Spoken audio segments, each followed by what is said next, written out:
Bueno, como dije, voy a leer el capítulo número 5 de Amada Esposa del libro Atrapada en el Tiempo. Y empieza así. El cementerio de San Kilda parecía tranquilo bajo el sol. No era completamente llano, sino que ocupaba una meseta esculpida por un fenómeno geológico en un costado de la colina. Genial. La meseta se ondulaba y se curvaba, y muchas lápidas yacían ocultas en pequeños huecos o sobresalían repentinamente de la cima de una elevación. El movimiento de la tierra había movido muchas de las lápidas, y algunas estaban ladeadas o volcadas, aplastadas y rotas sobre la hierba alta. Está un poco descuidado, dijo Roger, como pidiendo disculpas. Se encontraban delante de la puerta del cementerio, inspeccionando la pequeña colección de antiguas lápidas, ocultas bajo las sombras de una hilera de tejos gigantes, que habían sido plantados mucho tiempo atrás como un cortavientos frente a las tormentas que entraban por el mar del norte. A lo lejos, sobre el estuario, se amontonaban las nubes, pero el sol brillaba en la colina y el aire era tibio y tranquilo. Mi padre reunía un grupo de hombres de la iglesia un par de veces al año para limpiar el cementerio, pero me temo que eso ya no se hace. Probó abrir el pórtico y tomó nota de la bisagra agrietada y del pestillo que colgaba de un clavo. ¡Qué sitio tan bonito y tranquilo!, dijo Briana mientras pasaba con cuidado por la desvencijada puerta. Es muy viejo, ¿no? Sí, lo es. Papá pensaba que fue construido encima de una iglesia o incluso sobre alguna clase de templo más antiguo. Por eso está en un lugar tan incómodo. Uno de sus amigos de Oxford siempre amenazaba con venir a excavar para ver qué había debajo, pero no consiguió el permiso de la iglesia pese a que el lugar lleva años secularizado. Es como una colina muy hermosa. El rubor del esfuerzo comenzaba a desaparecer de la cara de Briana, mientras se abanicaba las mejillas con una guía. Observó la fachada de la iglesia con interés, construida en una apertura natural del risco. Las piedras y vigas de la iglesia habían sido encajadas a mano, y las grietas estaban selladas con turba y lodo, de manera que parecía haber crecido allí, como una parte natural de la pared del acantilado. Antiguas esculturas decoraban los marcos de las puertas y ventanas. Algunas eran cristianas, pero otras eran más antiguas. ¿La lápida de Jonathan Randall estará ahí? Briana señaló el cementerio visible a través del portón. ¿Mamá se sorprenderá tanto? Sí, así lo espero. Yo no la he visto. Roger esperaba que fuera una sorpresa agradable. La noche anterior, al mencionar la lápida por teléfono, Briana se había entusiasmado. He oído hablar de Jonathan Randall, dijo Briana. Papá lo admiraba. Decía que era una de las pocas personas interesantes del árbol genealógico. Creo que fue un buen soldado. Papá tenía documentos que hablaban sobre él. ¿En serio? Roger miró hacia atrás buscando a Claire.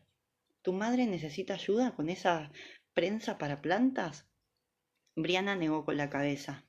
No, acaba de encontrar una planta junto al camino y no ha podido resistirse. Supongo que enseguida vendrá con nosotros, dijo. Era un lugar silencioso.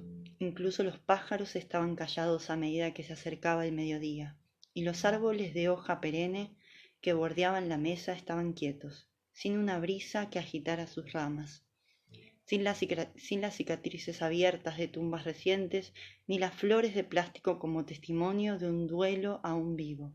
En el cementerio tan solo se respiraba la paz de aquellos que murieron largo tiempo atrás. Aislados de conflictos y los problemas, solo el hecho de su vida seguía proporcionando el consuelo de una presencia humana en las cumbres solitarias de una tierra vacía. Los tres visitantes avanzaban lentamente. Deambulaban con despreocupación por el cementerio. De vez en cuando Roger y Briana se detenían para leer alguna extraña inscripción en una de las erosionadas lápidas, o Claire se inclinaba para cortar alguna enredadera o arrancar una pequeña planta. Roger se inclinó sobre una lápida y, sonriendo, hizo señas a Brianna para que leyera la inscripción. Acercaos y leed, mas quitaos los sombreros. Leyó: pues aquí yace Bayle William Watson, famoso por sus pensamientos y por su moderación en la bebida. Brianna se levantó tras examinar la lápida riendo. No hay fechas. Me pregunto cuándo vivió William Watson. En el siglo XVIII probablemente, dijo Roger. Las lápidas del siglo XVII están demasiado gastadas para ser legibles y hace 200 años que no entierran a nadie aquí. La iglesia fue secularizada en 1800. Poco después, Brianna lanzó un grito. ¡Aquí está!, dijo, e hizo señas a Claire, que estaba en el otro extremo del cementerio observando con curiosidad un puñado de hojas que sostenía en la mano. «Mamá, ven a ver esto».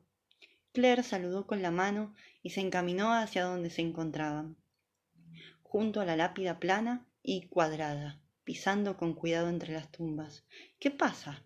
¿Habéis encontrado algo interesante?» «Creo que sí. ¿Reconoces el nombre?» Roger se echó sí, se echó atrás para que pudiera ver bien. «Por los clavos de Roosevelt». Algo sorprendido, Roger miró a Claire y alarmó al verla palidecer. Estaba mirando fijamente la piedra y hacía un gran esfuerzo por tragar saliva. La planta que había arrancado estaba aplastada en su mano, olvidada. «Doctora Randall, Claire, ¿te encuentras bien?» Los ojos ambarinos eran completamente inexpresivos. Durante un instante pareció no oírlo. Luego parpadeó y levantó la mirada. Todavía estaba pálida, pero parecía haber recuperado el control. «Estoy bien», respondió con voz inexpresiva. Se agachó y pasó los dedos por las letras de la lápida, como si estuviera leyendo un sistema braille. Jonathan Wolverton Randall, leyó en voz baja. 1705-1746. Te lo dije, ¿no, bastardo? Te lo dije. La voz antes inexpresiva resonaba como furia contenida. «Mamá, ¿estás bien?» Visiblemente turbada, Brianna tiró a su madre del brazo. Roger vio desaparecer una sombra de los ojos de Claire. La emoción que los había iluminado se ocultó de pronto al recordar a las dos personas que la miraban boquiabiertas. Les dedicó una sonrisa forzada y asintió. Sí, por supuesto, estoy bien. Abrió la mano y la hierba blanda cayó al suelo. «Creí que te sorprenderías». Brianna miró preocupada a su madre. «¿No es este el antepasado de papá, el soldado que murió en Culloden? Perdón si lo pronuncio mal». Claire bajó la mirada hacia la lápida junto a sus pies. «Sí, así es», respondió. «Y estás muerto, ¿verdad?» Roger y Brianna se miraron, sintiéndose responsable. Roger tocó a Claire en el hombro. «Hace un poco de calor», dijo, intentando transmitir un tono informal. «Deberíamos entrar en la iglesia. Hay unas esculturas muy interesantes en la pila bautismal que merecen la pena ver». Claire sonrió. Esta vez fue una sonrisa franca, un poco cansada, pero totalmente cuerda. «Id vosotros», dijo, incluyendo a Brianna con una inclinación de cabeza. «Yo necesito un poco de aire fresco. Me quedaré aquí un momento». «Me quedo contigo». Brianna vaciló, visiblemente reacia a dejar sola a su madre, pero Claire ya había recuperado su compostura y su aire de mando. «No hace falta», dijo enérgicamente. «Estoy bien.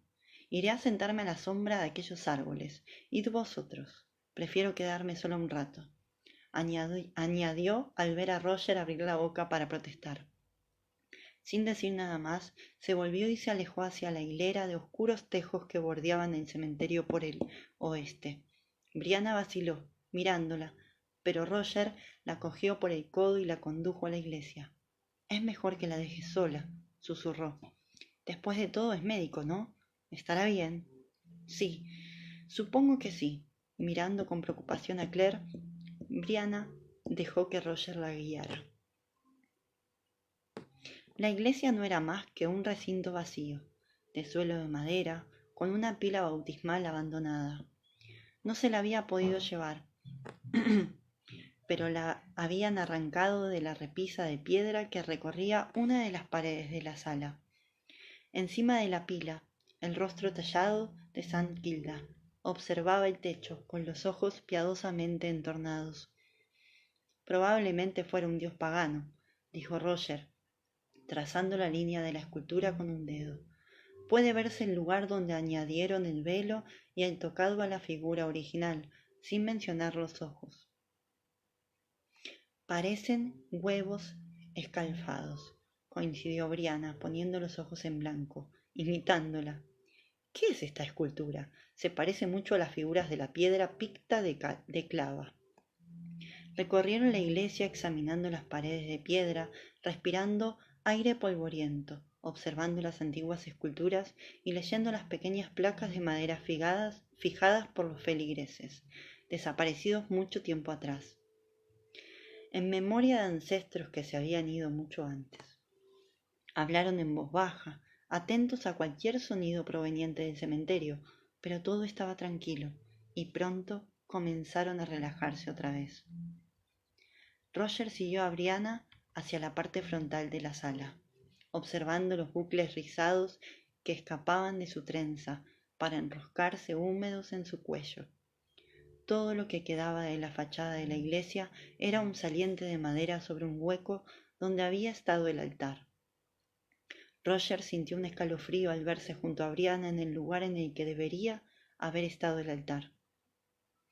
La intensidad de sus sentimientos pareció hacer eco en el recinto vacío. Esperaba que ella no pudiera oírlos. Después de todo, hacía solo una semana que se conocían y casi no habían tenido una conversación privada. Sin duda ella se sorprendería o incluso se asustaría si supiera lo que él sentía. O peor aún, se reiría. Sin embargo, cuando la miró de reojo, vio que su cara estaba tranquila y seria, y le devolvía la mirada con una expresión en sus oscuros ojos azules que hizo que sin pensarlo la tomara en sus brazos. El beso fue breve y suave, apenas algo más que la formalidad con que concluye una boda, pero tan intenso que pareció sellar un compromiso. Roger apartó las manos, pero la tibieza de las manos, los labios y el cuerpo de la muchacha permaneció en ellas, de modo que le pareció que aún la abrazaba. Se quedaron juntos un momento, rozándose, respirando el aliento del otro, hasta que Brianna dio un paso atrás. Roger todavía podía sentir su roce en las palmas de las manos. Las cerró, tratando de retener esa sensación. El aire vibró, de repente, con los ecos de un grito que dispersó las motas de polvo. Sin darse cuenta, Roger se encontró fuera, corriendo y tropezando con las tumbas, dirigiéndose a la línea oscura de los tejos. Se abrió camino entre las ramas, sin molestarse por apartar las más frondosas a Brianna, que corría tras él. Divisó a Claire, pálida entre las sombras, parecía un espectro ante las oscuras ramas del tejo. Permaneció en pie un instante, tambaleándose, y luego cayó de rodillas sobre la hierba, como si las piernas no pudieran sostenerla. ¡Mamá! Brianna se arrodilló junto a la figura agachada, frotándole una mano exangüe. Mamá, ¿qué pasa? ¿Te sientes mal? Pon la cabeza entre las rodillas. ¿Por qué no te echas? Claire se resistió a las sugerencias de su hija y la cabeza caída volvió a levantarse. No quiero tumbarme, dijo. Quiero, ay, Dios mío. Arrodillándose sobre la hierba sin cortar, extendió una mano para tocar la lápida. Se trataba de una sencilla losa esculpida en granito. Doctora Randall, Claire. Roger se arrodilló a su lado y le pasó una mano bajo el otro brazo para darle apoyo. Le asustaba su aspecto. Había un ligero sudor en sus sienes y parecía como si en cualquier momento fuera a desmayarse. ¡Claire!, repitió, impaciente, tratando de sacarla del trance en el que había caído. ¿Qué pasa? ¿Es un nombre que conoce? Mientras hablaba, Sus propias palabras resonaban en sus oídos. Nadie ha sido enterrado aquí desde el siglo XVIII, le había dicho a Brianna. Nadie ha sido enterrado aquí en 200 años. Sí. Los dedos de Claire se apartaron de los de él, con un roce, y tocaron la piedra, acariciándola como si fuera carne, siguiendo los surcos de las letras, ya no tan profundo, pero todavía legibles. James Alexander Malcolm Mackenzie Fraser, leyó Claire en voz alta. Sí, lo conozco. Bajó la mano y apartó la espesa hierba que creía alrededor de la piedra, oscureciendo la línea de letras más pequeñas que había en la frase. En la base. Amado esposo de Claire, leyó. Sí, lo conocí, dijo otra vez en una voz tan baja que Roger apenas podía oírla. Yo soy Claire. Él era mi marido. Entonces alzó la mirada hacia su hija, que estaba pálida y estupefacta. Y tu padre, añadió. Roger y Brianna la miraron. En el cementerio solo se oía el rumor de las hojas. ¡No! Exclamé enfadada. Por quinta vez, no. No quiero un vaso de agua. No es una insolación, no voy a desmayarme ni estoy enferma, y tampoco me he vuelto loca, aunque me imagino que eso es lo que estaréis pensando. Roger y Brianna intercambiaron miradas, que indicaban que eso era precisamente lo que pensaban. Entre los dos me habían sacado del cementerio y me habían subido al coche. Me negué a ir a un hospital, de modo que volvimos a la rectoría. Roger me dio whisky como remedio, pero no dejaba de mirar el teléfono, como preguntándose si era necesario hacer una llamada para pedir ayuda. Imagino que para pedir una camisa de fuerza. Mamá, Brianna habló con voz tranquilizadora, apartándome un mechón del pelo de la cara. Estás muy nerviosa. Por supuesto que estoy muy nerviosa, respondí. Respiré hondo, temblorosa, y apreté los labios hasta que me sentí capaz de hablar con calma. Sin duda alguna, estoy alterada. Comencé, pero no estoy loca. Me detuve tratando de controlarme. No había planeado que las cosas salieran así. No sabía cómo hacerlo, pero no así, soltando la verdad sin preparación ni tiempo para organizar mis ideas. Ver la maldita tumba había desbaratado todo el plan. Maldito sea Jamie Fraser, exclamó furiosa. ¿Qué estás haciendo allí? Estás muy lejos de Culloden. Los ojos de Brianna parecían salirse de sus órbitas.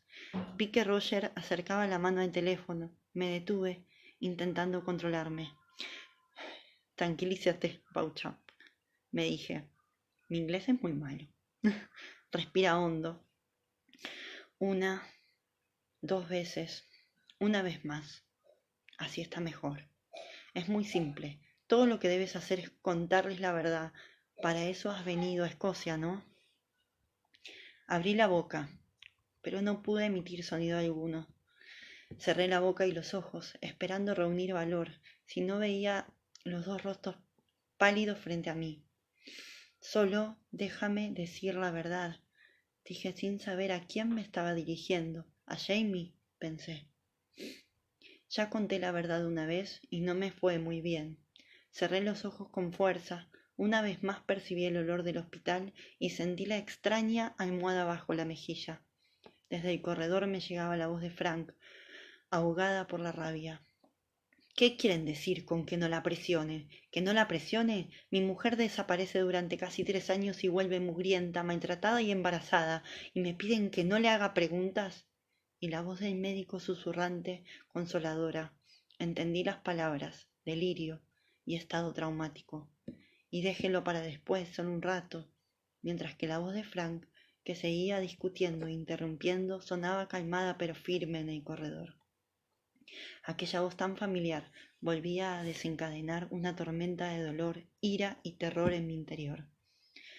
Me ovillé como una pelota, a la defensiva, con la almohada apretada contra el pecho, y la mordí con tanta fuerza como pude, hasta que sentí que se rompía la funda de algodón, y noté las plumas entre mis dientes. De nuevo estaba apretando los dientes, en detrimento de mi nuevo empaste. Paré y abrí los ojos. Mirad, dije tan razonablemente como pude. Lo siento, sé que suena extraño, pero es verdad, y no puedo hacer nada al respecto. Dicha explicación no tranquilizó a Brianna, que se acercó más a Roger. Este ya no parecía indeciso y mostraba signos de interés. ¿Sería posible que fuera capaz de entender la verdad? Cobré ánimo y dejé de apretar las manos. Son las malditas piedras, expliqué. ¿Conocéis el círculo de piedras verticales que hay en la colina de las hadas al oeste? Craig-Nardun, susurró Roger. ¿Ese? Sí. Conoceréis las leyendas que se cuentan de las colinas de las hadas, ¿no? Acerca de personas atrapadas en las colinas rocosas que se despiertan 200 años después. La expresión de Brianna parecía más alarmada aún. Creo que deberías subir a acostarte, dijo. Comenzó a levantarse de su asiento. Voy a buscar a Fiona. Roger le impidió que fuera a ninguna parte. No, espera, le dijo. Me miró como cuando un científico coloca un nuevo microbio bajo el microscopio. Sigue, me dijo. Gracias, respondí con sequedad. No se preocupen, no voy a ponerme a hablar de hadas. Solo pensaba que les gustaría saber que hay algo de verdad en las leyendas. No sé qué es lo que hay en realidad ahí arriba, ni cómo funciona, pero el hecho es que...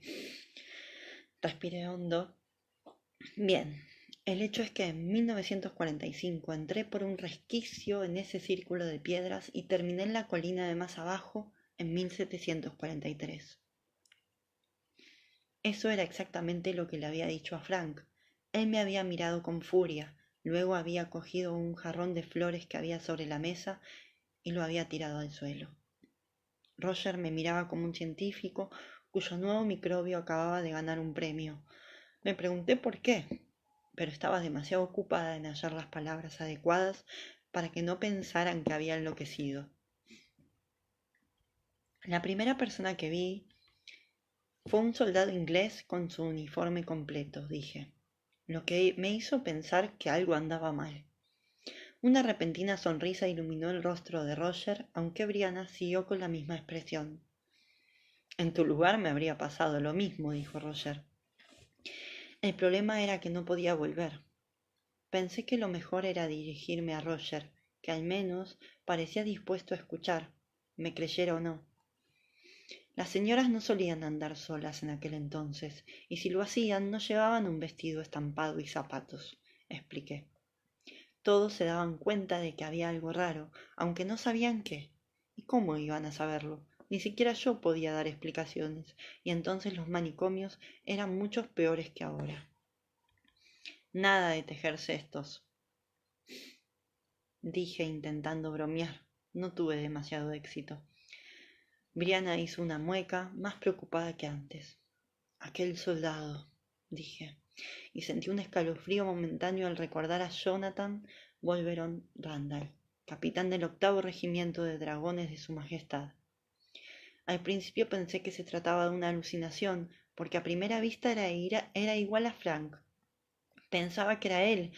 Eché un vistazo a la mesa en la que había un ejemplar de uno de los libros de Frank, con la foto de un apuesto y esbelto hombre moreno. Toda una coincidencia, dijo Roger. Sus ojos estaban alertas, fijos sobre los míos. Pues sí y no, dije apartando los ojos de la pila de libros con un esfuerzo.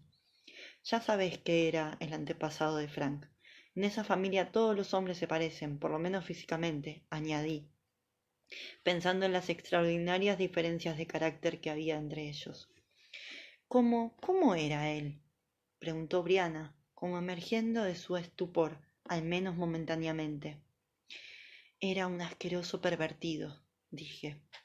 2 pares de ojos se abrieron y se miraron con expresión consternada. No pongan esa cara. En el siglo XVIII también había perversión.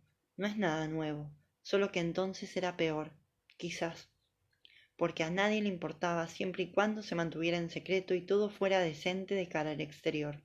Y Jack, el negro, era un soldado y capitaneaba una guarnición de Highland, cuya misión era mantener a los clanes bajo control. Sus actividades tenían un alcance considerable y todas estaban oficialmente justificadas.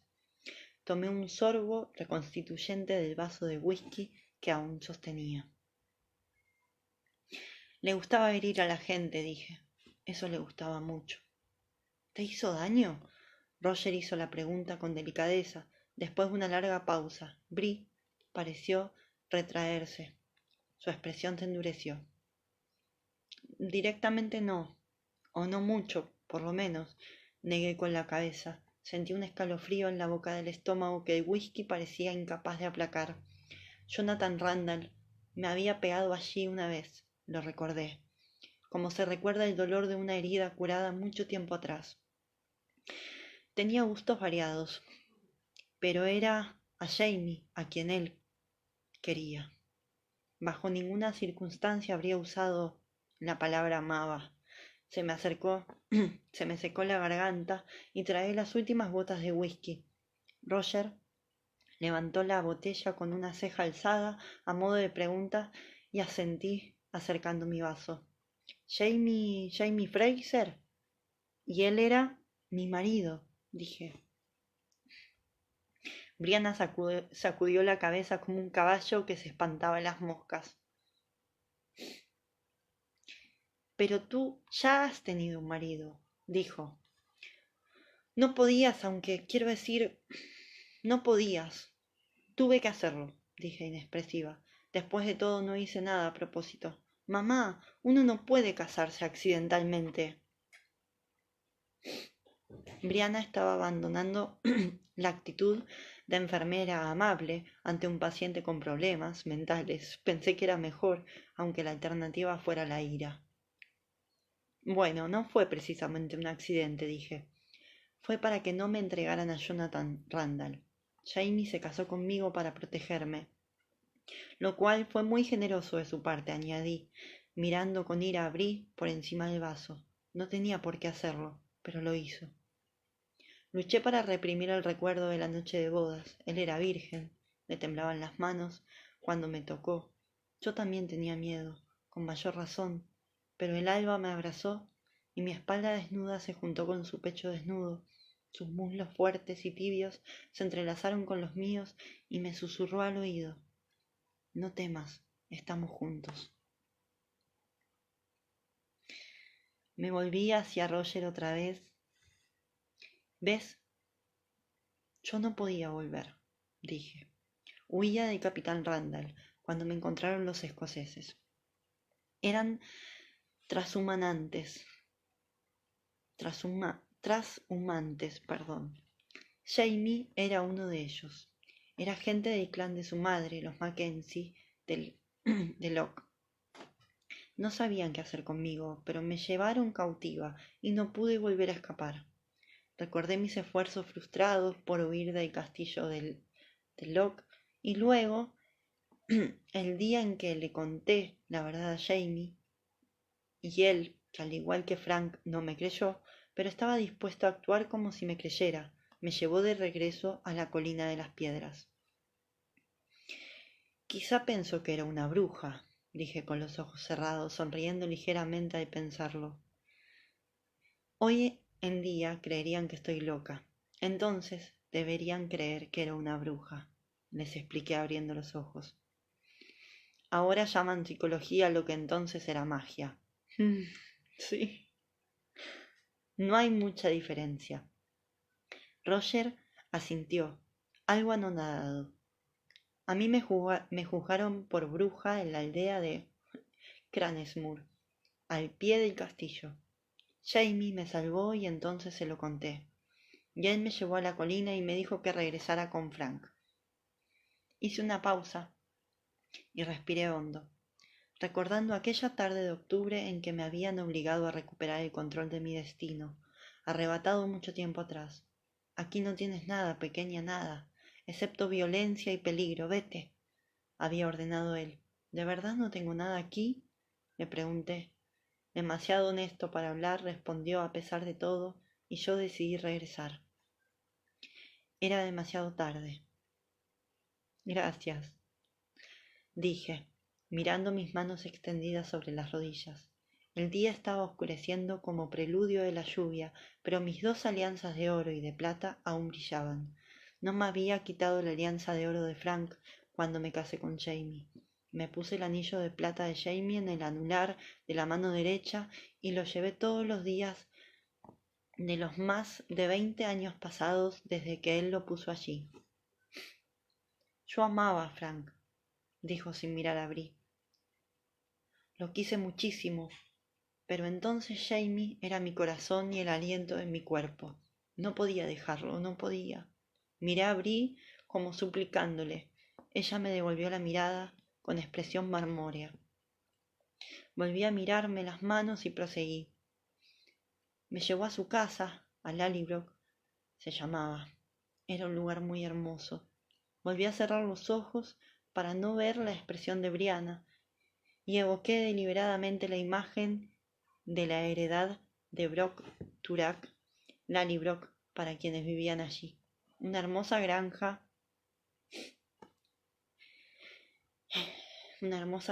en las Highlands, con bosques y arroyos y hasta una parcela de tierra fértil, algo inusual en la región.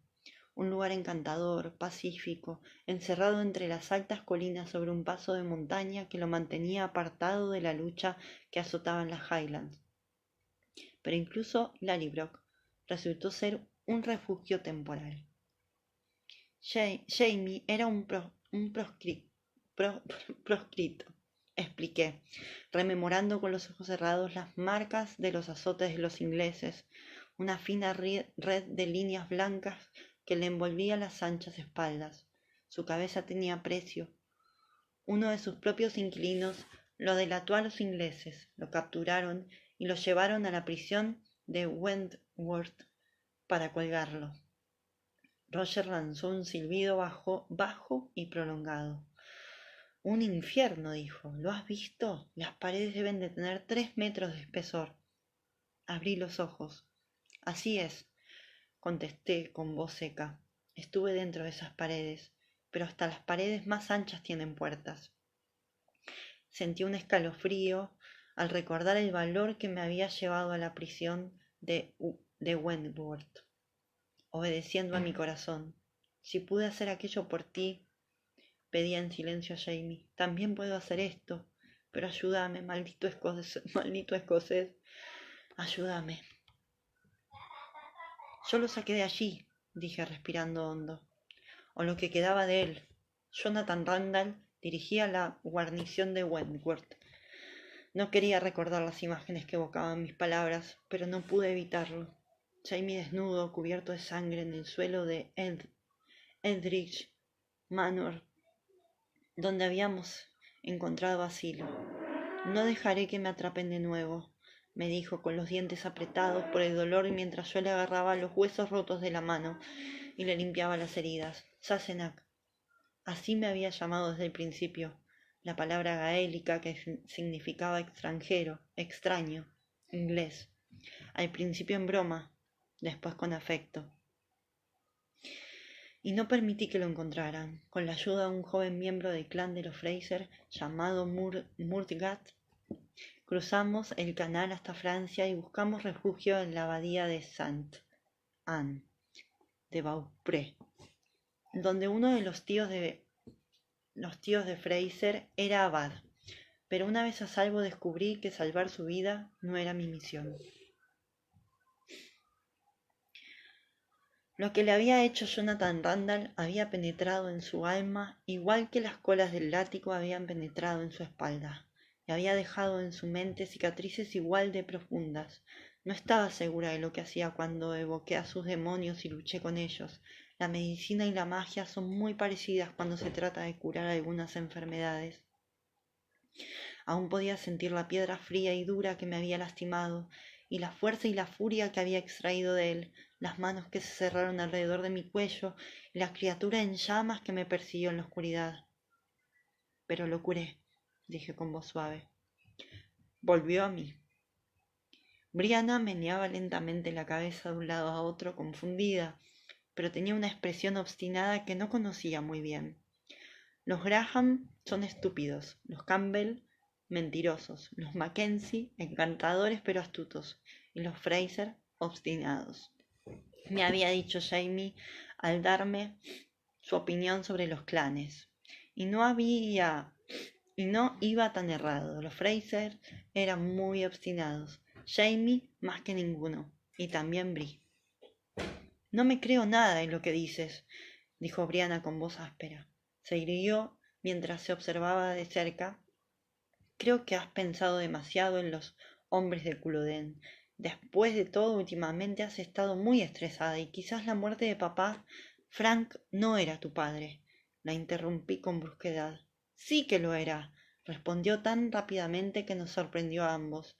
Ante la insistencia del médico, Frank había aceptado que cualquier intento de obligarme a aceptar la realidad, como dijo uno de ellos, podía poner en peligro mi embarazo. Hubo muchos rumores en los pasillos y gritos de vez en cuando, pero finalmente Frank se dio por vencido.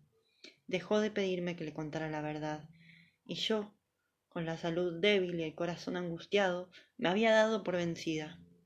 No se la conté, pero esta vez no iba a darme por vencida. Se lo prometí a Frank hace 20 años, cuando naciste. Traté de dejarlo, pero él no me lo permitió. Te amaba. Sentí que mi voz se suavizaba al mirar a Brianna. No podía creer la verdad, pero sabía, naturalmente, que no era tu padre.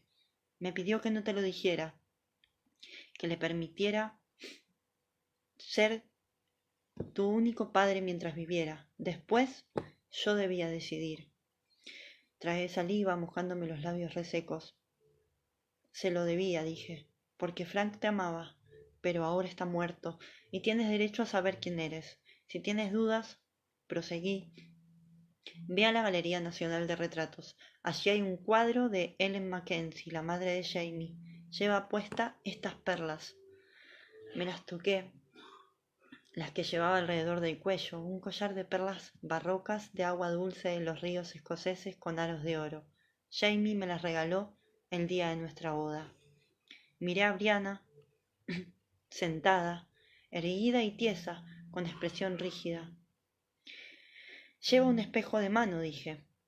Mirá bien el retrato y luego mirate en el espejo. No eres idéntica, pero te pareces bastante a tu abuela. Roger miró a Brianna como si nunca la hubiera visto antes. Nos miró a ambas y luego, como si hubiera tomado una decisión, cuadró los hombros y se levantó del sofá, donde había estado sentado junto a Brianna. Tengo algo creo que debes ver, dijo con firmeza. Se dirigió al antiguo escritorio del reverendo y sacó un montón de recortes de diarios de uno de los casilleros.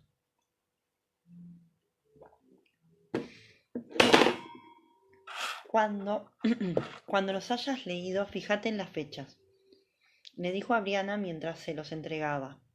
Luego, todavía en pie, se volvió hacia mí y me examinó de pies a cabeza, con la mirada tranquila y desapasionada de los estudiosos, alguien acostumbrado a ser objetivo.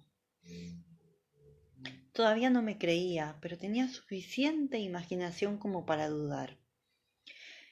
1743, dijo como para sí. Meneó la cabeza maravillado, y yo que creía que era un hombre al que habías conocido aquí en 1945. Por Dios, nunca me lo habría imaginado. ¿Y quién se lo habría imaginado? Esto me sorprendió. ¿Lo sabías? ¿Lo del padre de Brianna? Asintió, señalando los recortes que tenía Brianna en las manos. Brianna no los había mirado aún, sino que observaba a Roger, entre atónita y enfadada. Podía ver en su mirada la tormenta que se avecinaba, y también Roger, pensé. Este se volvió hacia mí y me preguntó, «Gracias». «Entonces esos nombres que me diste, los que lucharon en Culloden, ¿los conociste?» Me relajé un poco. Sí, los conocí. Se oyó el rumor de un trueno en el este y la lluvia comenzó a caer contra los largos ventanales que cubrían una de las paredes del estudio. La cabeza de Brianna estaba inclinada sobre los recortes, los mechones de pelo le ocultaban todo el rostro, menos la punta de la nariz, de un rojo brillante. Jamie siempre se ponía rojo cuando estaba furioso o enfadado. Me era muy familiar la imagen de un Fraser a punto de explotar. ¿Y estuviste en Francia?, susurró Roger, como para sí, todavía estudiándome. La expresión de sorpresa estaba dejando paso a la conjetura y a algo parecido a la excitación. Supongo que no sabías. Sí, le dije. Por eso fuimos a París. Le hablé a Jamie de Culloden del año 45 y de lo que pasaría. Fuimos a París para tratar de detener a Carlos Estuardo. Bueno, ahora vamos a empezar la segunda parte. Gracias a todas por sus comentarios. Estoy toda colorada porque la verdad que son escenas... Yo ya lo había leído antes, pero estas escenas son como fuertes, entonces nada, me compenetro por ahí demasiado. Vamos a leer la segunda parte, Los pretendientes al trono, Le Havre de Francia, febrero de 1744. Yo voy a leer una parte del capítulo número 6 que se llama Agitación. Gracias a ustedes por escuchar. Bueno, me tomo un poquito de agua. Ahora sí. Sí, qué capítulo. Bueno, continúo. Pan, musité débilmente con los ojos cerrados. No hubo respuesta del enorme y cálido objeto que estaba junto a mí, aparte de la suave respiración. Pan, repetí un poco más alto. Hubo un repentino sobresalto entre las sábanas. Me agarré al borde del colchón y endurecí los músculos con la esperanza de acabar con la sensación de mareo que se había apoderado de mí. Se oyeron gruñidos al otro extremo de la cama, seguidos del ruido de un cajón al abrirse, una exclamación amortiguada en gaélico, el golpe sordo de un pie descalzo pisando los tablones y, finalmente, el colchón hundiéndose bajo el peso de un cuerpo pesado. «Tomás, Asenac», dijo una voz, y sentí el roce de una corteza de pan seco en los labios. Tanteando sin abrir los ojos, lo cogí y empecé a masticar con cuidado, forzándome a tragar cada bocado. No valía la pena pedir agua. Las migas de pan poco a poco fueron bajando por mi garganta y se instalaron en mi estómago, donde se extendieron como pequeños montones de lastre. El movimiento de mi olaje interior se fue calmando. Abrí los ojos y vi el rostro preocupado de Jamie Fraser, cerniéndose apenas unos centímetros por encima de mí. «¡Ay!», exclamé asustada. «¿Te encuentras mejor?», preguntó. Asentí e intenté incorporarme débilmente. Pasó un brazo por mi espalda para ayudarme. Sentándose a mi lado sobre la rugosa cama de la posada, me atrajo hacia sí y me alisó el pelo. «Pobre», dijo. «¿No quieres un poco de vino? Tengo un frasco en la alforja». No, gracias. Temblé ante la sola idea de beber vino. Con tan solo oírlo podía oler los vapores oscuros y afrutados, y me incorporé en la cama. «Pronto estaré bien», dije con una alegría forzada. «No te preocupes, es normal que una mujer embarazada se sienta mal por la mañana». Dedicándome una mirada dudosa, Jamie se levantó y fue a buscar su ropa sobre el taburete junto a la ventana. En febrero hace un frío infernal en Francia y el vidrio burbujeando de las ventanas estaba cubierto de escarcha. Estaba desnudo y la piel de gallina le cubría los hombros y le erizaba el vello cobrizo de los brazos y las piernas. Pero acostumbrado al frío, no temblaba ni se apresuró a ponerse la camisa. Antes de acabar de vestirse, volvió a la cama y me abrazó. «Quédate en la cama», sugirió. «Enviaré a la criada para que encienda el fuego. Quizá puedas descansar un poco. Ahora ya has comido. ¿Te sientes mejor?». No estaba muy segura, pero asentí para tranquilizarlo. «Sí, creo que sí». Me volví para mirar la cama. El cobertor, al igual que la mayoría de los que proporcionaban las posadas, no estaba muy limpio, y eso que la plata del morral de Jamie nos había conseguido el mejor cuarto de la posada, y el angosto colchón estaba relleno de plumas de ganso en lugar de paja o lana. Tal vez sí me acueste un momento, susurré levantando los pies del suelo helado y metiéndolos bajo el cobertor, en busca de los últimos vestigios de calor. Mi estómago parecía haberse asentado lo suficiente como para arriesgarme a tomar un sorbo de agua, y me serví una taza del aguamanil agrietado de la habitación. ¿Qué estás pisando? Pregunté un poco después, mientras bebía agua con cuidado. No habrá arañas, ¿no? Ajustándose el kilt a la cintura, Jamie sacudió la cabeza. ¡Puah! No, dijo. Con las manos ocupadas hizo un gesto con la cabeza hacia la mesa. Era solo una rata. Supongo que estaría buscando el pan.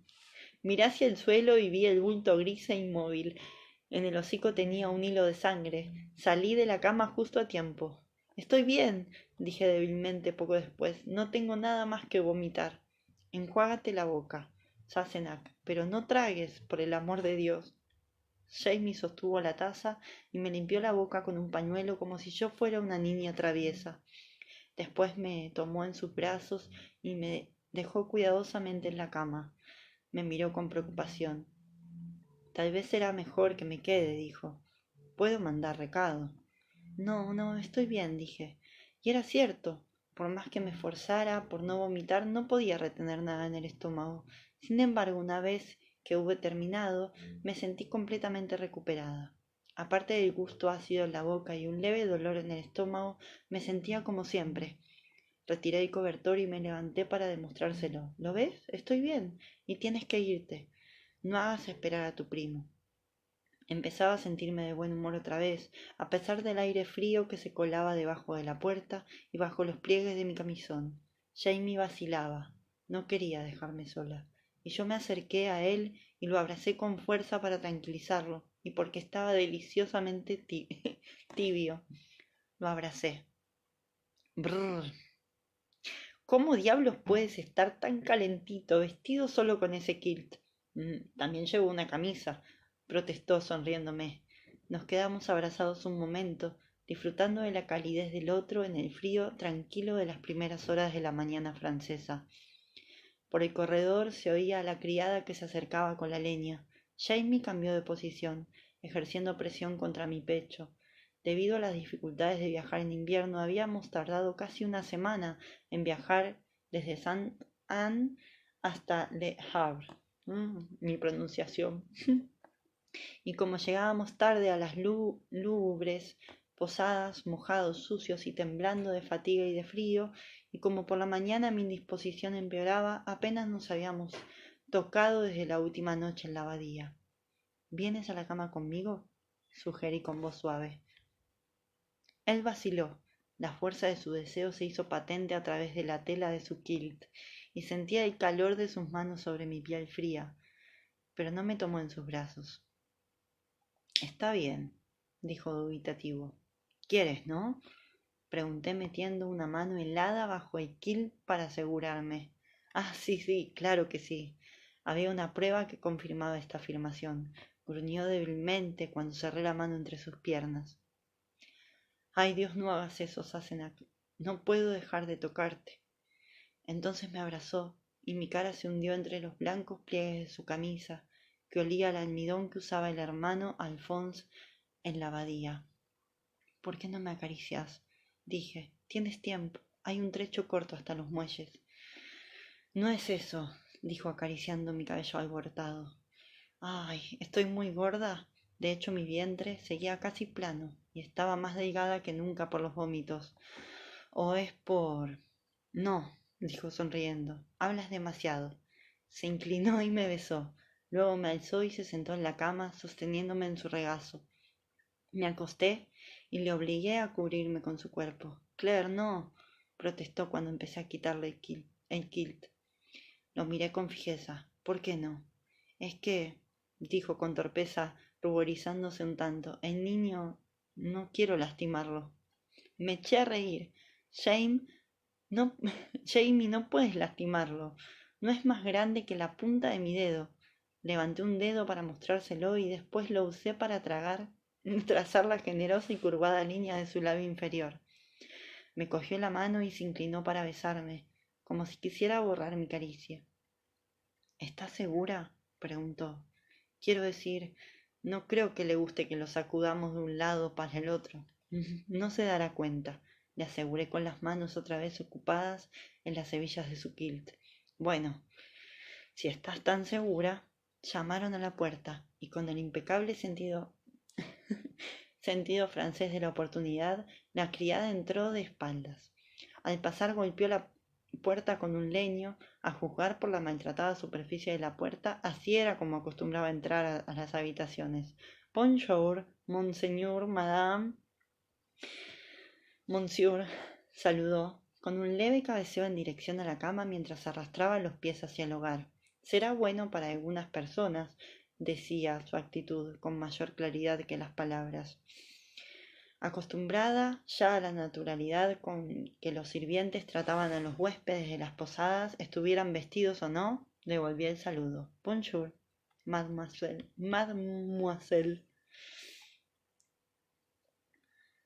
Ay, bueno. Esperen que me perdí. Además, ya estoy acá. Solté la falda de Jamie y metí bajo las sábanas cubriéndome las mejillas con el cobertor. Con algo más de sangre fría, Jamie colocó una de las almohadas sobre las piernas, apoyó los codos en ellas y la barbilla sobre la palma de la mano y conversó con la criada, alabando la cocina de la casa. ¿Y dónde consigue el vino?, preguntó cortésmente. Aquí y allá, donde sea más barato. Se encogió de hombros, introduciendo la madera rápidamente bajo las ramas con mano experta. La mujer frunció el ceño al mirar de reojo a Jamie desde el hogar. Lo suponía, respondió sonriéndole. La criada rió. Apuesto a que puedo igualar el precio que le pongas y doblar la cantidad, dijo. Díselo a la patrona. La mujer alzó una ceja con escepticismo. ¿Y cuál es el precio? Jamie hizo un gesto resignado. Ninguno. Tengo un pariente que vende vino y tal vez pueda traerle algún negocio que garantice mi bienvenida en esta posada, ¿no? La mujer asintió, percatándose de la conveniencia del trato, y gruñó al incorporarse. Muy bien, monseñor. Hablaré con la patrón. La puerta se cerró detrás de la criada, ayudada por un hábil movimiento de su cadera al pasar. Apartando la almohada, Jamie se levantó y volvió a ponerse el kilt. ¿A dónde crees que vas?, protesté. Bajó la mirada hacia mí y una sonrisa reacia curvó su ancha boca. Ah, bien. ¿Estás segura de que puedes, Asenac? Lo estoy si tú lo estás, dije, incapaz de resistirme. Me miró con severidad. Solo por eso debería marcharme de inmediato, dijo, pero he oído decir que hay que complacer a las mujeres embarazadas. Dejó caer el kilt y se sentó junto a mí con la camisa puesta. La cama crujió bajo su peso. Su respiración se aceleró mientras retiraba el cobertor y me abría el camisón para besarme los senos. Inclinando la cabeza los besó, rozando con la lengua un pezón que se endureció como por arte de magia. Son adorables, susurró, mientras hacía lo mismo con el otro. Tomó ambos senos entre las manos, admirándolos. Están más pesados, advirtió, sorprendido. Solo un poquito, y los pezones están más oscuros. Su dedo índice trazó la curva naciente de un único y fino pelo que crecía junto a la oscura areola, plateado en la luz escarchada de la mañana. Levantando el cobertor, se acostó a mi lado, me acurruqué entre sus brazos, apretando las sólidas curvas de su espalda, deslizando las manos hacia la firme redondez de sus nalgas. Su piel desnuda estaba fría por el aire de la mañana, pero la piel de gallina desapareció bajo mis caricias. Intenté atraerlo hacia mí de inmediato, pero se resistió con suavidad, obligándome a apoyarme en la almohada mientras me mordisqueaba el cuello y la oreja. Una mano recorrió mi muslo y la y la fina tela de mi camisón se deslizó ondeante ante ella. Su cabeza descendió aún más y sus manos separaron con suavidad mis muslos. Temblé cuando el aire frío rozó la piel desnuda de mis piernas, pero después me relajé por completo ante el cálido afán de su boca. Llevaba el pelo suelto. Aún no se había recogido el pelo y sentí un suave cosquilleo en los muslos. Apoyó el peso de su cuerpo en mis piernas y cogió mis caderas. Se oyó un sonido interrogativo desde abajo. Arqué un poco las caderas en respuesta y una breve risita rozó mi piel. Las manos se deslizaron debajo de mis caderas y me alzaron. Me dejé llevar mientras la excitación aumentaba hasta que alcancé un orgasmo que me dejó inmóvil y jadeante, con la cabeza de Jamie apoyada en mi muslo. Él esperó un momento y poco después volvió a empezar. Alicé la despeinada cabellera y acaricié sus orejas, tan incongruentemente pequeñas y claras para un hombre tan grande y robusto. La curva superior brillaba con un rosa suave y traslúcido, y recorrí el borde de la curva con mi pulgar. Son puntiagudas, como las de un fauno. ¿Ah, sí? Preguntó interrumpiendo su labor por un momento. ¿Quieres decir como un ciervo o como esos con patas de cabra que se ven en las pinturas clásicas persiguiendo mujeres desnudas? Abrí los ojos y eché un vistazo al revoltijo de las sábanas, camisón y piel desnuda, y a los ojos que brillaban encima de mis rizos castaños. Si se presenta la ocasión, aprovéchala. Y dejé caer la cabeza sobre la almohada mientras la risa ahogada de Jamie vibraba en mi piel demasiado sensible. Ay, Dios mío, Jamie, ven aquí, dije, haciendo un esfuerzo para incorporarme. Aún no, dijo mientras hacía algo con la punta de la lengua que hizo que me retorciera de placer. Ahora, dije. Jamie no se molestó en responder, y yo no tuve más aliento para hablar. Ay, dije, momentos más tarde. Ha sido... hermoso, susurré. Ven aquí. No, dijo el rostro invisible que había detrás de la mata de pelo color canela. ¿Te gustaría que... Jamie, dije, te quiero, ven aquí.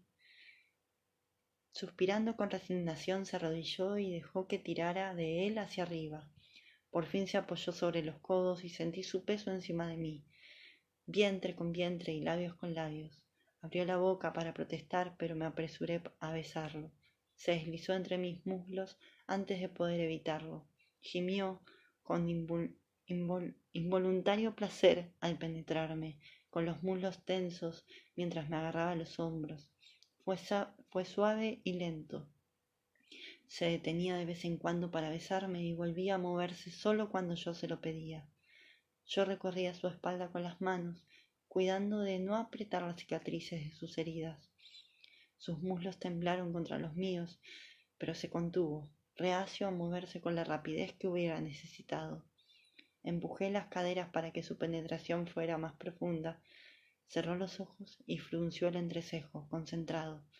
Tenía la boca abierta y hacía ruido al respirar. No puedo, dijo. Ay, Dios, no puedo evitarlo. Sus nalgas se endurecieron bajo mis manos. Suspiré satisfecha y lo atraje hacia mí. ¿Estás bien?, me preguntó momentos después. No me romperé, dije sonriendo. Jamie se rió con ganas. Quizás tú no, Sassenach, pero a lo mejor yo sí. Me acercó a él, presionando su mejilla contra mi pelo. Levanté el cobertor y le rodeé los hombros con él, sellándonos en un capullo de calidez. El calor del fuego aún no había alcanzado la cama, pero el hielo de las ventanas se estaba descongelando, y el borde de la escarcha se derretía formando brillantes diamantes. Permanecimos quietos un tiempo, escuchando el crujir del fuego en el lugar y los débiles ruidos de la posada a medida que los huéspedes volvían a la vida. Se intercambiaban llamadas entre los balcones al otro lado del patio. Se oían latigazos y el golpe de los cascos sobre los adoquines mojados, así como algún extraño y esporádico chillido de los lechones que la patrona estaba criando en la cocina bajo el fogón. «¡Tres francs!», dije, sonriendo al oír la discusión que llegaba hasta nosotros desde el piso de abajo, un amigable ajuste de cuentas entre la esposa del posadero y el vinatero del pueblo. Hijo enfermo de una puta sifilítica, exclamaba la voz femenina. El coñac que me vendiste sabía orina de caballo. No necesitaba ver la escena para imaginarme a la mujer encogiendo los hombros. ¿Y cómo te diste cuenta? Después del sexto vaso todo tiene el mismo gusto, ¿no? La cama se agitó cuando Jamie se echó a reír conmigo. Levantó la cabeza de la almohada y le llegó el olor a jamón que se filtraba a través de las tablas del suelo. Sí, así es Francia, coincidió. Comida, bebida y amor. Palmeó mi cadera desnuda antes de estirar la bata arrugada sobre ella. Jamie, dije, ¿estás contento? ¿Estás contento por el niño? Proscrito en Escocia, expulsado de su propio hogar y en perspectivas dudosas en Francia, bien podía estar poco entusiasmado ante la perspectiva de una obligación más. Permaneció en silencio un momento, me abrazó con más fuerza y luego suspiró antes de responder. Sí, Sassenach. Su mano se desvió hacia abajo, frotando suavemente mi vientre. Estoy feliz y orgulloso, como un semental, pero también tengo mucho miedo. ¿Por el parto? Irá bien. No podía culparlo por su temor. Su propia madre había muerto de parto cuando él era pequeño, y en aquella época el parto era la causa principal de muerte entre las mujeres, pero yo sabía algo, y no tenía intención de exponerme a lo que ellos consideraban cuidados médicos. Sí, por eso, y por todo, dijo suavemente, quiero protegerte, Sassenach, extenderme sobre ti como un manto y protegerlos a los dos, a ti y al niño con mi cuerpo. Su voz era suave y ronca, con una ligera nota de algo más. Haría cualquier cosa por ti, y sin embargo no puedo hacer nada. No importa lo fuerte que yo sea o la voluntad que tenga, no puedo ir a donde tú debes ir, ni siquiera puedo ayudarte. Pensar en las cosas que podrían pasar y no poder hacer nada para evitarlas. Sí, tengo miedo, Sassenach, y sin embargo me atrajo hacia él y su mano me cubrió un seno con suavidad. Cuando pienso en ti amamantando a nuestro hijo, entonces siento que estoy a punto de explotar de felicidad. Me estrechó contra su pecho y yo le respondí abrazándolo con todas mis fuerzas. Ay, Claire, te quiero tanto que se me rompe el corazón. Dormí un rato y me desperté lentamente con el tañido de una campana de la plaza vecina. Recién llegaba de la abadía de Saint Anne, donde todo transcurría de acuerdo con el ritmo de las campanas. Miré a la ventana para medir la intensidad de la luz y saber qué hora era. Una luz clara y brillante. Las campanas llamaban al Ángelus. Era mediodía. Me estiré, disfrutando de la feliz certeza de que no tenía que levantarme inmediatamente. Los primeros meses del embarazo me tenían agotada y la tensión del viaje había aumentado mi fatiga, haciendo que el prolongado descanso fuera doblemente bienvenido. Había llovido, nevado incesantemente durante el viaje a causa de las tormentas invernales que habían azotado la costa francesa. Sin embargo, podría haber sido peor. Nuestra intención original era ir a Roma, no a Le Havre. Con aquel tiempo habría representado un viaje de 3 o 4 semanas. Ante la perspectiva de ganarse la vida en el extranjero, Jamie había conseguido una recomendación como traductor de Jacobo Francisco Eduardo Estuardo, rey de Escocia en el exilio, o simplemente el caballero Jorge, pretendiente al trono. Según a qué facción pertenecía quien lo dijera. De modo que decidimos unirnos a la corte del pretendiente cerca de Roma. Estábamos a punto de partir para Italia cuando Alexander Abad de Saint Anne y tío de Jamie nos llamó a su estudio. He tenido noticias de su majestad, dijo sin preámbulos. ¿Cuál? Preguntó Jamie. El ligero parecido familiar entre los dos hombres se veía exagerado por sus posturas. Ambos estaban sentados de manera rígida en sus asientos con los hombros cuadrados. En el caso del abad, Dicha postura se debía a su ascetismo natural. En el caso de Jamie, se debía a su reticencia a que las cicatrices recién curadas de su espalda entraran en contacto con la madera de la silla. Su Majestad el Rey Jacobo, respondió el tío Alexander, mirándome seriamente. Tuve cuidado de que mi rostro no reflejara ninguna emoción. Mi presencia en el estudio del abad Alexander era una prueba de confianza, y no quería hacer nada que la pusiera en peligro. Hacía apenas 6 semanas que me conocía, desde el día después de Navidad, cuando aparecía ante su puerta con un Jamie moribundo por la tortura y el encierro. El conocerme mejor había hecho que el abad confiara en mí. Por otra parte, yo era inglesa, y el nombre del rey inglés era Jorge, no Jacobo. Sí. Entonces, ¿no necesita un traductor? Jamie todavía estaba delgado, pero había trabajado al aire libre con los frailes que se ocupaban de los establos y los campos de la abadía, de modo que su rostro estaba recuperando su color saludable. Necesita un sirviente leal y un amigo. El abad Alexander tocó una carta que había sobre su escritorio, con el lacre del sello roto. Frunció los labios mientras su mirada iba de mí a su sobrino. Lo que les digo no debe repetirse, afirmó con tono severo.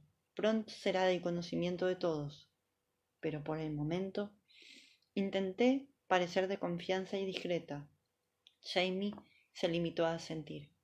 Su Alteza el príncipe Carlos Estuardo ha abandonado Roma y llegará a Francia esta semana, explicó el abad, inclinándose ligeramente hacia adelante como para enfatizar la importancia de lo que estaba diciendo. Era un dato importante. Jacobo Estuardo había planeado reconquistar el trono en 1715, una operación militar que había fracasado por falta de apoyo. Desde entonces, según Alexander, el exiliado Jacobo de Escocia había estado escribiendo a los demás monarcas, en especial a su primo, Luis de Francia, reclamando su derecho al trono de Inglaterra y Escocia, y el de su hijo, el príncipe Carlos, como heredero. Su primo Luis ha hecho oídos sordos a estos reclamos completamente legítimos, dijo el abad, frunciendo el ceño hacia la carta como si se tratara de Luis. El hecho de que se haya dado cuenta de su responsabilidad causa gran regocijo entre quienes respetan el derecho sagrado de la monarquía, es decir, entre los jacobitas o partidarios de Jacobo. Entre ellos se contaba el abad Alexander de la abadía de St. Anne, nacido Alexander Fraser de Escocia, que se mantenía en contacto con el rey exiliado y al tanto de todo lo que atañía a la causa de los Estuardos. Esta está en el lugar apropiado, me explicó Jamie al informarme sobre la empresa que estábamos a punto de prender. Los mensajeros papales cruzan Italia, Francia y España con más rapidez que casi ningún otro. Y los funcionarios de aduanas no pueden detenerlos, así que nadie intercepta las cartas. Jacobo de Escocia, exiliado en Roma, contaba con el apoyo del Papa, que tenía interés en restaurar la monarquía católica en Inglaterra y Escocia. Por lo tanto, la mayor parte del correo privado de Jacobo era transportado por un mensajero papal y entregado a partidarios leales dentro de la jerarquía eclesiástica, como el abad Alexander de St. Anne de Beaupré, que gozaba de confianza para comunicarse con los partidarios del rey de Escocia. Eso era menos arriesgado que enviar cartas desde Roma hasta Edimburgo y las Highlands. Observé a Alexander con interés mientras explicaba la importancia de la visita del príncipe Carlos a Francia. Era un hombre robusto, moreno y bastante más bajo que su sobrino, pero al igual que éste tenía los ojos algo cejados, una inteligencia aguda y ese talento para discernir motivos ocultos que parecía caracterizar a todos los Fraser que había conocido. De manera que, concluyó el abad acariciándose la barba hirsuta y castaña, no sé si su Alteza está en Francia por invitación de Luis o si ha venido sin ser invitado, en nombre de su padre. Son dos casos distintos, observó Jamie. Su tío asintió y sonrió irónicamente. Cierto, muchacho, dijo, dejando que un poco de su acento escocés emergiera en medio de su inglés formal. Es una gran verdad, y es allí donde tu esposa y tú pueden ser de utilidad, si les parece bien. La propuesta era simple. Su Majestad el Rey Jacobo descubriría los gastos del viaje y un pequeño estipendio si el sobrino de su amigo Alexander consentía en viajar a París para ayudar a su hijo, Su Alteza el Príncipe Carlos Eduardo, en lo que éste necesitara. Me quedé de piedra. Queríamos ir a Roma porque parecía el mejor sitio para cumplir con nuestro objetivo, impedir el segundo alzamiento jacobita, el de 1745. Por mis conocimientos históricos sabía que el alzamiento financiado por Francia y llevado a cabo por Carlos Estuardo, iría mucho más lejos que el intento de su padre de 1715, aunque no lo bastante lejos.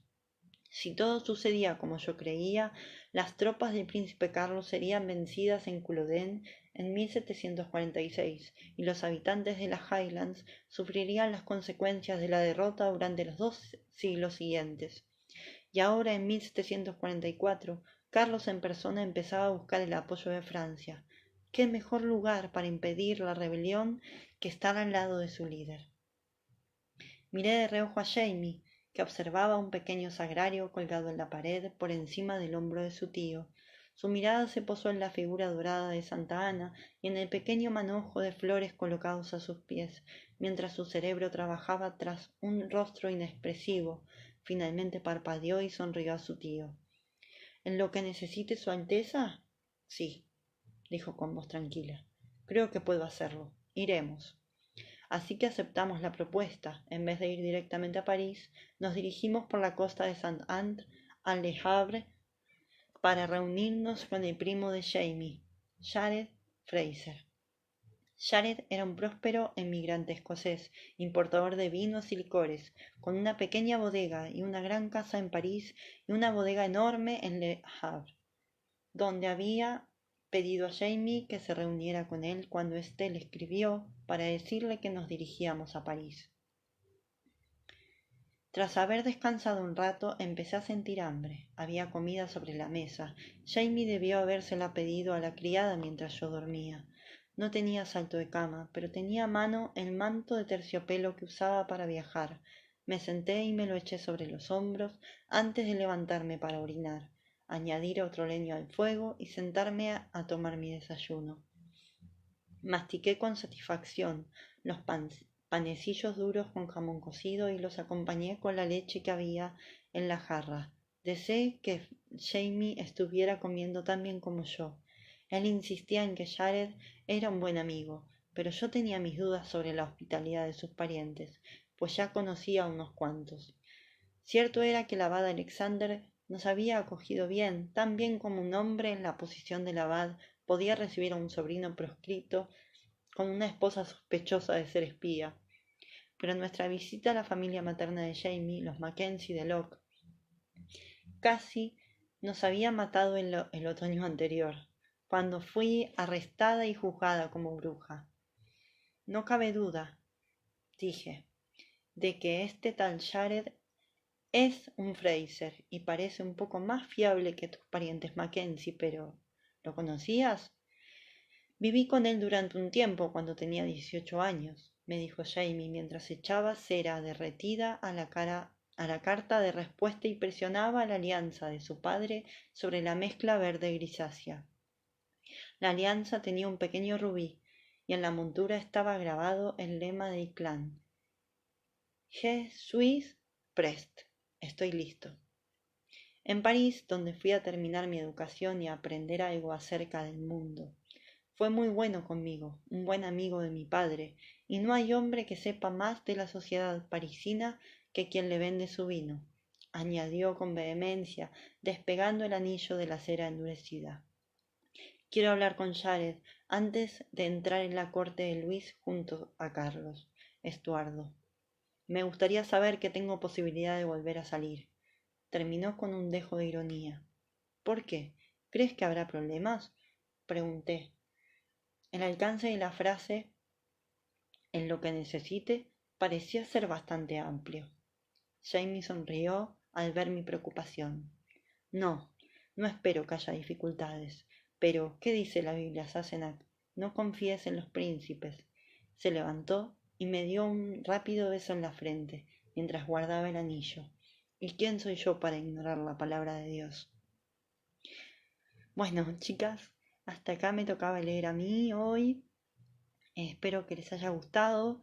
A mí me gustó un montón esta experiencia. Aparte, es como muy loco porque a medida que vas leyendo vas recordando y cosas que te movilizan. Y cuando uno lee solo es como que se da más permisos para detenerse, para mandarse alguna puteada, que acá me hubiera mandado varias, para llorar también. Pero bueno, acá en vivo es diferente, pero estuvo muy bueno, me encantó. Así que les mando un beso grande y si se da otra oportunidad, me tendrán acá leyendo otra vez. Así que nos vemos, chicas. Gracias por escuchar.